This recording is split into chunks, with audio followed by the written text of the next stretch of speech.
Merci, Clélia. Alors, d'abord, je voudrais juste rappeler que la beauté, finalement, c'est une question de regard. C'est donc un éloge de la vue au regard des autres sens qui nous caractérisent.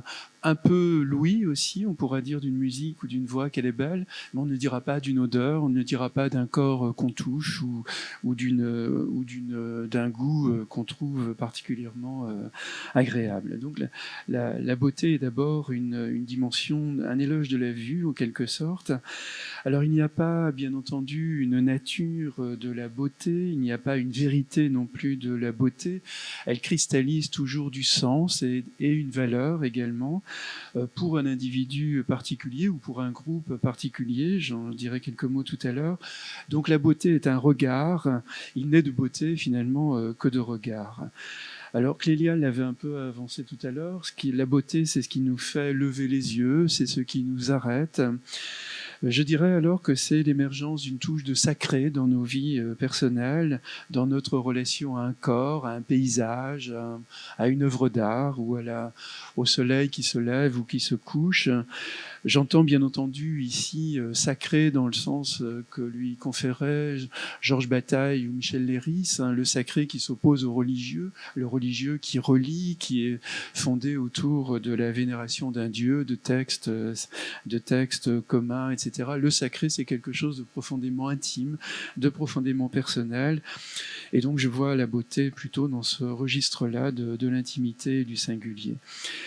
D'ailleurs, on le voit très bien dans la vie courante. Hein, par exemple, quand on regarde certains couples, on se dit parfois, mais qu'est-ce qu'il lui trouve ou qu'est-ce qu'elle lui trouve, alors que manifestement, ce sont des personnes qui se sont appréciées, qui se sont aimées.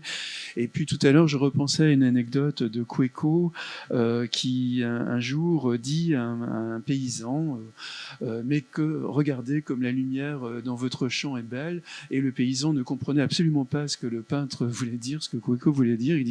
Il lui répond, mais vous voulez dire que le champ donne bien, qu'il est rentable, etc. Bon. Alors, comme quoi, donc la beauté est aussi une question de représentation sociale, mais une certaine subjectivité à l'intérieur de ces représentations. Alors quelques mots autour des décorations corporelles, puisque c'est un peu le thème de ce soir. Elles sont aussi vieilles que l'humanité. Hein. Dès lors que les hommes ont commencé à transformer le monde à travers les premiers outils, à travers l'invention du feu, les premières inhumations, etc., les hommes ont commencé également à transformer leur corps. Donc c'est infiniment, je crois que c'est à l'origine même de la condition humaine, hein, les premiers hommes, il y a déjà une volonté de décorer le corps. Le signe le plus ancien dont nous disposons est celui de Huxley, hein, qui date de 8000 ans, c'est une momie qu'on a retrouvée dans un glacier en Autriche, et cet homme, un chasseur manifestement, était tatoué. Bon, voilà, donc c'est très très vieux, ces histoires de tatouage ou de décoration du corps qui ne sont pas seulement, il n'y a pas évidemment que le tatouage. Alors dans les sociétés humaines, je voudrais dire que la beauté est forcément recherchée dans chaque transformation qu'on opère sur le corps, mais en même temps, toutes les marques corporelles sont très polysémiques. Hein. Elles renvoient à d'innombrables significations qui peuvent être le passage d'une classe d'âge à une autre, le fait d'accéder à l'âge d'homme, à l'âge de femme, mais aussi les décorations corporelles peuvent être liées à l'entrée dans une confrérie, à une volonté de fécondité, de valeur personnelle, de hiérarchie, de protection, de propitiation, de deuil, de stigmate aussi dans certaines sociétés. Donc voilà, il y a d'innombrables significations dans les marques corporelles des sociétés traditionnelles notamment, mais toujours on peut dire que la beauté est recherchée. Alors, il y a trois manières d'intervenir sur le corps. On peut ajouter au corps, donc c'est plutôt la peinture, c'est l'usage de pâtes d'argile, c'est le tatouage, c'est le maquillage, c'est le fard. Ce sont aussi les scarifications, les kéloïdes, les bijoux, les implants sous-cutanés, laquage de dents, incrustation dentaire, l'ordonnance de la coiffure, etc., etc. Donc là, on ajoute quelque chose au corps. On peut aussi soustraire au corps. On est plutôt là dans la circoncision, dans l'excision, dans l'infibulation, dans l'épilation, dans les mutilations, dans les perforations, les arrachages l'arrachage ou les limages de dents, etc. Et la troisième procédure, c'est le façonnement du corps. On peut façonner comme ça le cou, hein, ce qu'on appelle par exemple les femmes girafes, mais on peut aussi façonner les oreilles, c'est le stretching. On peut façonner les lèvres avec les labrés par exemple, les pieds, c'est les pieds un peu déformés des femmes chinoises. Où on peut aussi transformer le crâne. On allongeait le crâne, c'est d'ailleurs un peu comme ça dans nos campagnes autrefois, où les femmes essayaient d'allonger le crâne de leurs enfants. Donc le corps paré, décoré, finalement est toujours dans les sociétés humaines une sorte d'écho symbolisé du monde. C'est un discours finalement que les sociétés humaines tiennent sur le corps. Alors très souvent, il y a une volonté de magnifier la présence au monde. J'en donne juste quelques exemples très rapides. Les très beaux tatouages japonais, par exemple, du 19e siècle notamment, enfin qu'on retrouve aujourd'hui, mais qui émergent vraiment au 19e siècle, et qui étaient pour des personnes pour la piétaille, entre guillemets, la piétaille japonaise de l'époque, des gens de peu, comme aurait dit Pierre Sansot, par exemple des pompiers, des manœuvres, des bateliers, des porteurs de palanquins, des tireurs de pouces. Eh bien, c'était des hommes dont tout le corps était magnifiquement décoré. Une manière donc de se magnifier, de s'affirmer à l'encontre du mépris social dont ils étaient l'objet, et aussi sans doute une manière de montrer leur virilité, leur force de caractère, parce que ces tatouages japonais étaient extrêmement douloureux à l'époque, et donc c'était une manière aussi de s'affirmer contre la classe des guerriers, puisque c'était des hommes de milieu populaire qui n'avaient absolument pas le droit de devenir par exemple des samouraïs, mais qui pouvaient de cette manière affirmer non seulement leur beauté, mais leur force de caractère, leur courage, etc. Deux autres exemples, là, plus classiques d'une certaine manière, que j'emprunte à l'Afrique traditionnelle. Les Peuls Bororo, par exemple, qui sont des nomades du Niger et qui célèbrent une fois par an un rite de séduction qui est très connu.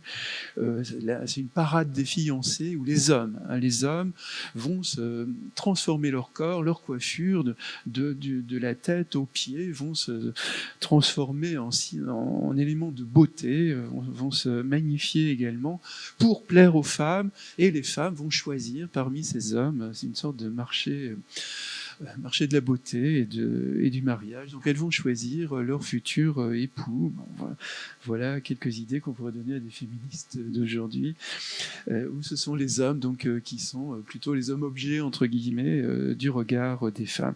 Un autre exemple a été beaucoup célébré par Leni Riefenstahl. Ce sont les Nubas qu'elle avait photographiés notamment à Caux, et qui sont fameux pour leur usage des peintures corporelles, qui sont effectivement absolument magnifiques, comme en attestent les photos de Leni Riefenstahl. Alors, il y aurait, oui, je voulais parler aussi de la relativité de la beauté. La beauté des uns n'est absolument pas la beauté des autres. C'est pour ça qu'il n'y a pas une nature, entre guillemets, de la beauté. Alors, un exemple qui pour nous est un peu étonnant, c'est la manière dont les Mayas magnifiaient le strabisme, donc le fait de loucher un peu. On dit parfois d'ailleurs dans nos sociétés, il ou elle a une coquetterie dans l'œil, et c'est vrai que ça fait un peu partie quand même du charme de certaines personnes. Mais pour les Mayas, c'était quelque chose qui était collectivement valorisé, et donc les mères mayas accrochaient un petit emplâtre sur les cheveux de leur enfant, et puis donc l'emplâtre avec une ficelle, et l'emplâtre se baladait, et le gamin avait une petite coquetterie entre guillemets dans les yeux, et donc c'était une forme de séduction majeure pour la société maya. Les scarifications également, qui pour nous paraissent troublantes et sont souvent perçues comme des mutilations du corps, mais ces scarifications peuvent être absolument célébrées aussi comme des signes de beauté dans énormément de sociétés humaines, d'ailleurs même par un certain nombre de garçons ou de filles de nos propres sociétés qui se sont scarifiés et qui sont fiers des cicatrices de leur scarification, parce qu'elle renvoie à un moment où il ou elle se sont sentis fortes pour affronter l'adversité. Il ne faut absolument pas généraliser, parce que dans mon expérience, il y en a aussi beaucoup qui trouvent que ce sont des cicatrices absolument abominables, mais ça renvoie, parce que ça renvoie à une période de leur vie qu'ils ou elles veulent absolument oublier, mais ça renvoie à la subjectivité de notre regard sur les cicatrices, par exemple, qui peuvent être aussi très valorisées par certains d'entre nous et au contraire rejetées par d'autres. Donc les scarifications peuvent être célébrées, les labrés aussi, qui nous paraissent tellement surprenants. Pensez au chef Raoni, par exemple, cet Amérindien, ce chef amazonien qui est venu récemment à Paris pour plaider pour la cause amérindienne en Amazonie. Et cet homme donc, qui porte un labré dans les lèvres, donc les lèvres sont énormément déformées. C'est un bijou, entre guillemets, qu'on rencontre dans cette société, mais qu'on retrouve aussi dans d'autres lieux du monde. Et donc, pour nous, ce qui paraît le comble d'une déformation du corps et quasiment d'une mutilation est au contraire vécu comme une esthétisation formidable du corps dans d'autres sociétés. Je vais prendre deux autres exemples aussi qui renvoient, qui sont un peu un choc de culture d'une certaine manière. Je pense à l'ethnologue Robert Jolin, donc qui a été bien connu à un moment donné, qui notamment s'est beaucoup battu contre les ethnocides, les écocides, notamment des sociétés sud-américaines. Et Robert Jolin donc, était en même temps aussi un spécialiste de l'Afrique noire et un spécialiste particulièrement de la société Sara, du côté du Sénégal. Et il a écrit d'ailleurs un très beau livre qui s'appelle La mort Sara. Et cet ethnologue a voulu aller vivre le rite d'initiation Sara en profondeur, c'est-à-dire ne se dérober absolument à aucun moment du rituel. Donc il s'est fait intégrer avec des jeunes, avec des gens qui étaient infiniment plus jeunes que lui, qui devaient avoir une quarantaine d'années à l'époque, et donc il a subi toutes les épreuves. Et puis soudain, il a craqué, il a flanché au dernier moment. Quel était le moment où il a craqué? C'est le moment où les scarifications sur les joues allait marquer l'accès à l'âge d'homme des jeunes. Et Robert Jolin s'est dit évidemment que des scarifications sur le boulevard Saint-Michel ou à la fac, je ne sais plus dans quelle fac il était, risquaient fort de lui donner la réputation d'un homme complètement défiguré, vous voyez. Et là, il a refusé, il n'a pas voulu aller jusqu'au bout du rituel. Et toujours sur le changement de statut, donc de marque éminente de beauté dans une société qui deviennent au contraire des signes de stigmatisation. Je pense au fait que beaucoup de jeunes femmes ou de jeunes hommes qui ont vécu notamment des traditions en Afrique noire et qu'on rencontre en revanche aujourd'hui énormément dans nos universités par exemple, ou dans les rues de Paris ou de Strasbourg d'ailleurs, donc des garçons ou des filles qui ont des stries sur les joues qui peuvent être d'ailleurs de différentes formes. Lorsque ces jeunes hommes ou ces jeunes femmes ont vécu ce rite de passage, ils l'ont vécu évidemment dans l'allégresse, dans le sentiment qu'ils devenaient des hommes, qu'ils devenaient des femmes, que c'était un signe majeur de leur maturation. Mais la migration a complètement changé le contexte de ces marques. Et dès lors, ils ou elles ont été perçus comme des hommes ou des femmes défigurés. Et je pense au calvaire qu'a vécu notamment une jeune Sarah, également, qui disait combien elle avait été émerveillée de devenir une femme dans sa communauté, mais en grandissant, en faisant des études et en ayant un emploi important dans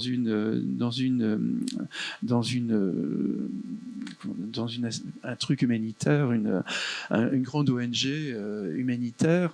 Elle est confrontée évidemment à d'innombrables occidentaux, à une culture urbaine qui ne reconnaît absolument pas ces marques tribales, ces marques initiatiques comme ayant une valeur. Et donc elle racontait combien elle était malheureuse aujourd'hui d'arborer en permanence ces marques qui faisaient qu'on la rejetait. Elle n'était pas considérée comme une femme avec laquelle on pouvait sortir, une femme belle finalement. Elle était perçue comme une femme défigurée et affreuse. On se moquait d'elle, on la nommait la femme au chemin de fer, etc., etc. Bon, et elle disait qu'elle ne pouvait sortir finalement qu'avec des hommes qui avaient vécu les mêmes marques initiatiques dans sa communauté Sarah. Vous voyez comment donc un changement de contexte change complètement le statut de ces marques. On pourrait d'ailleurs évoquer simplement dans nos propres sociétés occidentales combien des signes anciens de beauté sont aujourd'hui, nous paraissent absolument dérisoires et même assez abominables. Pensez par exemple aux mouches sur le visage des nobles ou des grands bourgeois avant l'Ancien Régime, enfin du temps plutôt de l'Ancien Régime, la poudre blanche également sur le visage des hommes ou des femmes. Aujourd'hui, ça nous paraît bien dérisoire. On pourrait dire d'ailleurs la même chose du tatouage, puisque j'ai beaucoup travaillé sur le sujet. Donc vous savez bien que le tatouage a été extrêmement dévalorisé dans nos sociétés jusque dans les années 80, valorisé par certaines classes sociales, par les milieux populaires notamment, mais des milieux populaires plutôt en dissidence, des milieux ouvriers, des milieux enfin, c'était d'abord plutôt les marins, les truands, les prostituées, et puis ça a été les ouvriers, les mineurs, les camionneurs, etc. Donc le tatouage avait très mauvaise réputation dans nos sociétés. Il était d'ailleurs un fait quasiment strictement masculin, avec des graphismes absolument dérisoires qui sont loin d'avoir la beauté de ceux qu'on a vus tout à l'heure. Des graphismes qui plutôt valorisaient la violence, la pornographie. C'était des manières... les femmes y étaient souvent très maltraitées. Et donc le tatouage était plutôt stigmatisé dans nos sociétés. Jusque dans les années 80, où s'opère notamment aux États-Unis une espèce de révolution esthétique, et où également d'ailleurs les artistes tatoueurs américains vont se former à d'autres styles. Et c'est là où on voit l'émergence donc du tatouage comme une forme d'esthétisation du corps, comme un body art en quelque sorte. Bon, je passe sur l'histoire, sur son histoire, parce qu'on n'en finirait pas. Mais aujourd'hui, vous voyez comment le tatouage est incroyablement valorisé à travers le monde, à telle enseigne d'ailleurs que bientôt on s'interrogera sur les incroyables dissidents ou transgressifs qui ne portent absolument aucun tatouage sur le corps. Voilà, vous voyez comment donc en l'espace de quelques années, de quelques décennies, le tatouage a complètement changé de statut. De même d'ailleurs le piercing, qui au début à peu près le piercing a eu à peu près le même parcours que le tatouage. Au départ, il était perçu comme très transgressif et très très laid d'une certaine manière, et aujourd'hui il est aussi perçu comme un signe de beauté.